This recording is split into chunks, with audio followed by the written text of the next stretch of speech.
मान्यवर काशीराम निकले पंजाब की सरजमीन से, उन्होंने दलितों से कहा, जय दलितों, अगर तुम ये समझ रहे हो कि हिंदुस्तान की पार्लियामेंट में बैठा हुआ 131 MP जो दलित है वो तुम्हारी आवाज बन सकता है, तो कभी नहीं बन सकता। ये अपनी पार्टी की लाइन पर बोलेगा, अपनी पार्टी की आवाज बन सकता है, कभी अपने समाज की आवाज नहीं बन सकता। क्योंकि आईवानों में पार्टियां बोलती हैं, कोई MP कोई MLA नहीं बोला करते। अगर कोई MP बोलता तो ट्रिपल तलाक कलमावाला साहिब कासमी साहब खड़े होकर के जरूर बोलते थे। उत्तर प्रदेश में आपकी आवाज का होना बहुत जरूरी है। जब हमने कहा हम इलेक्शन नहीं लड़ना चाहते, 2014 का हम इलेक्शन नहीं लड़े उत्तर प्रदेश के अंदर, बावजूद उसके उत्तर प्रदेश में आपने देखा 2014 में बीजेपी चुनाव जीत गई। बड़ी तादाद में 60 से ज्यादा सीटें बीजेपी ने हासिल किया उत्तर प्रदेश के अंदर लोकसभा के इलेक्शन में। 2017 में लगातार 3 साल हमने संगठन पर काम किया, 17 में इलेक्शन लड़े, हमें कामयाबी नहीं मिली। लेकिन 2017 का बल्दिया का इलेक्शन 8 महीने के बाद, विधानसभा के इलेक्शन के बाद हमने दोबारा उसको अपने कैंडिडेट खड़ा किया। एक सीट मेयर की हमने पूरे उत्तर प्रदेश में सिर्फ फिरोजाबाद में लड़ाया था, जहां पर बीजेपी चुनाव जीती, लेकिन वहां पर सेकंड पोल समाजवादी ने नहीं बल्कि मजलिस इत्तेहादुल मुस्लिमीन ने किया था। और 1, 2, 3 नहीं बल्कि फिरोजाबाद से 9 कारपोरेटर हम कामयाब करा करके लेकर आए। उत्तर प्रदेश में महानगर से हमारे 32 कारपोरेटर जीते। 2000 अभी जो इलेक्शन हुआ तो जिला पंचायत का हमने 125 सीटों पर अपने उम्मीदवार खड़े किए थे, जिसमें से हमने 24 सीटें जीती और लगभग हम 69 सीटों पर हम रनर रहे। कि कोई सीट हम 2 वोट से, कोई 10 वोट से, कोई 15 वोट से हार गए। तो अल्हम्दुलिल्लाह हम उत्तर प्रदेश में कामयाबी की तरफ गामजन है। लेकिन आपकी जरूरत है नौजवानों, मैं अकेला पूरे उत्तर प्रदेश के एक घर नहीं जा सकता, ये आपकी जिम्मेदारी है। आपको अपने आप को बैरिस्टर असदुद्दीन ओवैसी समझना पड़ेगा, आपको अपने आप को शौकत अली समझना पड़ेगा, आपको इस जमात को अपनी जमात समझना पड़ेगा, आपको अपने इस परचम को लेकर के एक घर में जाना पड़ेगा। वरना ये समझ लेना 74 सालों से जो गुलामी की शराब पिला करके तुम्हें सुलाया गया है, तुम्हें जागना पड़ेगा, तुम्हें बेहोशी से बाहर आना पड़ेगा। उत्तर प्रदेश के अंदर आज आपके हमारे क्या हाल है, ये बात किसी से छुपी नहीं है। अभी कुछ दिन पहले बलिया के अंदर एक पिछड़े समाज के हमारे हिंदू भाई का मर्डर हो गया था। आजमगढ़ के अंदर एक दलित भाई को काट करके गन्ने के खेत में फेंक दिया गया था। समाजवादी पार्टी के लोग गए, इनका डेलीगेशन बाकायदा इनके कौमी सदर ने लिख करके दिया। बलिया भी गए, गोरखपुर के अंदर गुप्ता जी को मारा गया, खुद अखिलेश यादव जी वहां पर गए। आजमगढ़ के अंदर लल्लू गए, कल्लू गए, मुन्नू गए, बबलू गए, शेखर गया, रावण गया। लेकिन उसी आजमगढ़ के अंदर 5 दिन बाद 2 मुस्लिम नौजवानों को फरिया के अंदर चकिया हुसैनाबाद में उनके गले को काट दिया गया चाकुओं से। एक तो मौके पे मर गया, दूसरा हॉस्पिटलाइज था।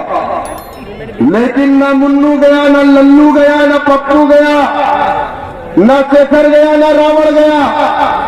सवाल यह है कि अगर तुम्हारे साथ होता है तो तुम्हारे खून की कीमत है। हमारे खून की कीमत आज मौजूदा वक्त में पानी से भी सस्ती है।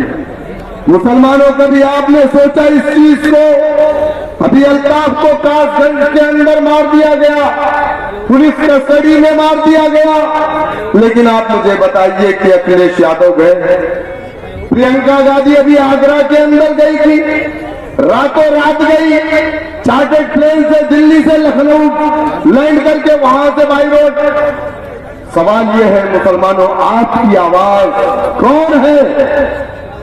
कौन है आपकी आवाज?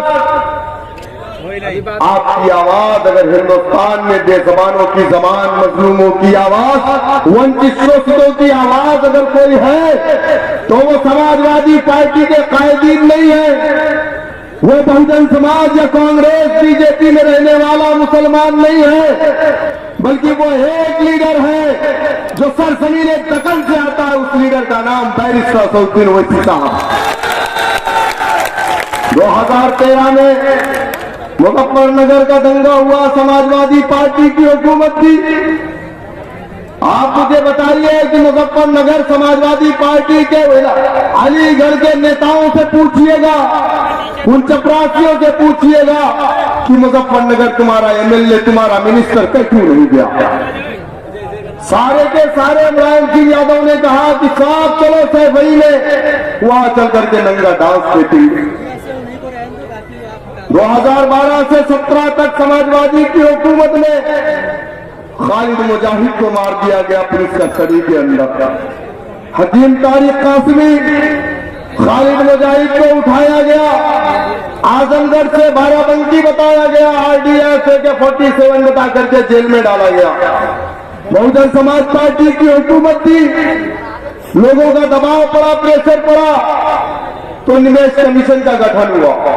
निमेश कमीशन ने 2014 में अपनी रिपोर्ट अगस्त के महीने में पेश की। उस निमेश कमीशन ने अपनी रिपोर्ट में कहा खालिद मुजाहिद, हकीम तारिक बेगुनाह हैं, जिन पुलिस वालों ने इन्हें फंसाया है उनके ऊपर मुकदमा होना चाहिए। निमेश कमीशन को पटल पे नहीं लाया गया, उत्तर प्रदेश की विधानसभा के अंदर कचरे के डब्बे में डाल दिया गया। कौन सा इंसाफ हुआ हमारे साथ? समाजवादी पार्टी ने अपने मैनिफेस्टो में कहा था कि मुसलमानों हम सत्ता में आएंगे, आतंकवाद के झूठे मुकदमे में जिन मुसलमानों को सलाखों के पीछे डाला गया है उन्हें हम रिहा करेंगे। तो निमेश कमीशन की रिपोर्ट पर अमल क्यों नहीं किया गया? हकीम तारिक को रिहा नहीं किया गया। किसके मुकदमे वापस लिए गए? समाजवादी पार्टी के वर्करों के मुकदमे वापस लिए गए। किसी एक मुसलमान जिनके ऊपर झूठे मुकदमे लगा करके 10-10 साल जेल की सलाखों में पीछे फड़ाया जा रहा है, एक के मुकदमे वापस नहीं लिए गए। मुसलमानों समझो इस बात को।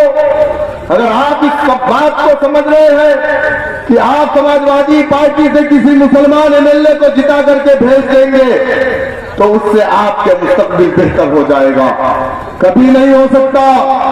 ये हमारा मुल्क एक जमहूरी मुल्क है और जमहूरियत की सबसे बड़ी ताकत आपके मकान नहीं है, आपके खेत नहीं है, आपके बागीचे नहीं है, आपके पैसे नहीं है। जमहूरियत की सबसे बड़ी ताकत अगर कुछ है तो उस ताकत का नाम सियासत है, सियासत है, सियासत है। और जिस समाज ने, जिस कौम ने सियासत नहीं किया वो हाशिए पर चली जाती है। वो सियासी ताकत थी जिसने हमारी शरीयत में मुदाखलत किया और वो सियासी ताकत थी जिसने हिंदुस्तान की पार्लियामेंट में खड़े होकर के विरोध किया उस बिल का। वो सियासी ताकत है जिसने CAA जैसे कानून को बनाया। वो सियासी ताकत ही थी जिसने हिंदुस्तान के पार्लियामेंट में खड़े होकर के उस बिल को फाड़ करके फेंक दिया। मुसलमानों समझो, और इस हिंदुस्तान के अंदर हमारी जो पार्लियामेंट है 540 सांसदों पर मुश्तमिल है।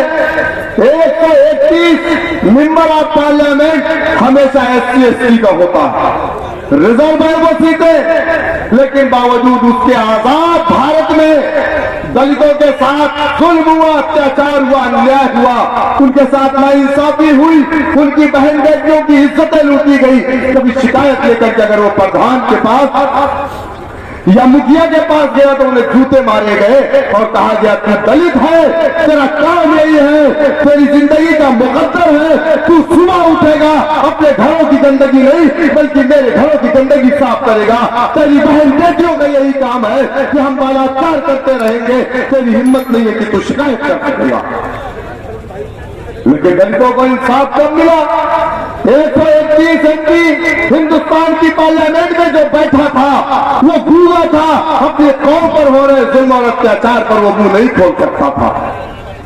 मान्यवर काशीराम निकले पंजाब की सरजमीन से, उन्होंने दलितों से कहा, जय दलितों, अगर तुम ये समझ रहे हो कि हिंदुस्तान की पार्लियामेंट में बैठा हुआ 131 एमपी जो दलित है वो तुम्हारी आवाज बन सकता है, तो कभी नहीं बन सकता। ये अपनी पार्टी की लाइन पर बोलेगा, अपनी पार्टी की आवाज बन सकता है, कभी अपने समाज की आवाज नहीं बन सकता। क्योंकि आवामों में पार्टियां बोलती हैं, कोई एमपी कोई एमएलए नहीं बोला करते। अगर कोई एमपी बोलता तो ट्रिपल तलाक पर मौलाना साहब कासमी साहब खड़े होकर के जरूर बोलते।